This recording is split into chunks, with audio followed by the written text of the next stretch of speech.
ازيكم يا مساء الخير ومساء الورد، ان شاء الله انتوا طيبين ومروقين. وعدتكم انه حنزل لكم كام وصفه للخبايز، وحبدا معاكم بالبسكويت، بسكويت النشادر. لانه بسكويت النشادر يعني ما هو للموسم بس، البسكويت ده في اي وقت الناس بيطلبوا. فهو مشروع جدا مهم برضو اذا انت حابه تعمل مشروع او مصدر دخل لنفسك، خاصه الامهات الفتره دي كل الامهات عاوزين يعمل مشروع لروحهم. تقدر يعني زي ما بيقولوا شنو، تشيل الشيلة شوية. فأنا حنزل لكم الطريقة دي. ممكن ناس يعملوها بطريقة مختلفة، وممكن ناس يعملوها بطريقة يمكن يعني المكونات تكون مختلفة شوية. أنا حديك المقادير المظبوطة، وحديك المكونات اللي أنا بستخدمه زي ما انتوا شايفين، حيطلع معاكي أرهب بسكويت. تمام. بالنسبة للكيلو، كيلو دقيق عندنا نحن كوباية زيت، وعندنا كوباية وربع سكر، وعندنا كمان معلقة فانيليا، ومعلقة من الهيل المسحون، وعندنا كمان حليب باودر اختياري من معلقتين لثلاثة معالق حليب باودر اختياري. تمام.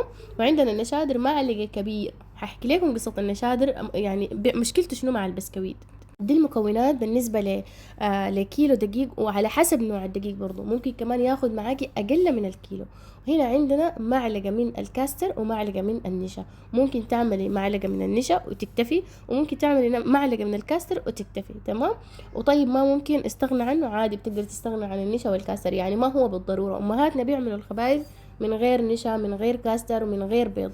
شايفين؟ اذا انت عاوزه يعني عاوزه كميه البسكويت يتضاعف عندك، ممكن كمان تزيدي كميه الحليب كوبايه وربع. تمام.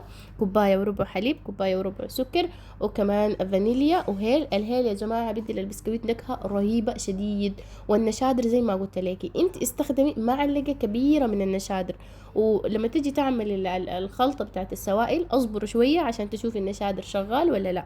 في ناس بيقولوا بيطلع البسكويت بيطلع معانا قوي، بيكون المشكله من النشادر. فانت اصبر شويه لحد ما النشادر يعمل معاكي رغوه بعد، والريحه قويه. خاصه هنا في الخليج، انا ما عارفه النشادر ما بيكون زي نشادرنا هناك في السودان، بيكون ضعيف.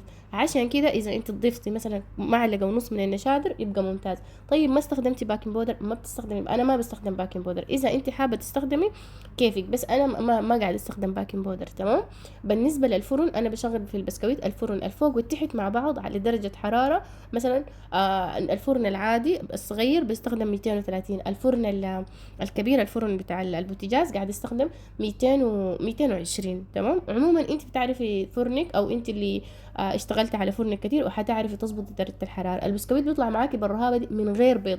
طيب انا ممكن استخدم بيض. انا اذا انت عشان بسكويتك يطلع هش، تكوني متأكدة انك انت البسكويت هيطلع معاكي هش، ممكن تضيفي حبة بس من البيض، حبة بس من البيض. يعني حبة أنا أحس كافي، لأنه كمية البيض في البسكويت بيطلع. بعدين لما تمشي تشربي شاي حليب، أو الناس اللي حيشتروا منك لما يجي يشربوا الشاي البسكويت بيطلع فيه ريحة البيض. فعشان كده أنا ما قاعدة أحب ريحة البيض في البسكويت. فده مشروع مهم جدا بتقدري تعمليه. وزي ما قلت لك، هو ما زي الكعك أو زي البتيفور للمناسبات بس، لا، ده شغل ماشي على طول. كل السودانيين خاصة بيحبوا بسكويت النشادر. فإن شاء الله الوصفة تكون واضحة. ودايما اشتغلي بالمقادير. في البداية أنا عملت لك كيلو، كل ما انت قللتي الكميه بتاعت المقادير، يعني مثلا الكميه عفوا، بيطلع معاكي مظبوط. يعني ما تمشي تعجني 2 كيلو مع بعض، 3 كيلو مع بعض، لا، كيلو كيلو افضل معاكي. ليه؟ عشان بيكون طاعم اكتر. وبالنسبه للسكر، اذا انت عاوزه تقللي كميه السكر عادي ما بيأثر. السكر لما تقلليه في البسكويت ما بيأثر، زياده الزيت بيأثر، وزيادة الدقيق بيأثر. تمام. غير كده البسكويت السكر ما بيأثر. تقللي تكتري السكر ما بيأثر. تمام، على حسب رغبة. فبالنسبة الكميات الأكتر، الثلاثة كيلو مثلا 4 كيلو، إن شاء الله هعمل لكم مرة تانية، لكن مبدئيا قلت أنزل لكم الكيلو. ممكن تعجني كيلو كيلو كيلو، والطعم بيطلع معاكي ظابط شديد. بتمنى الفيديو يكون مفيد لكي. في أمان الله.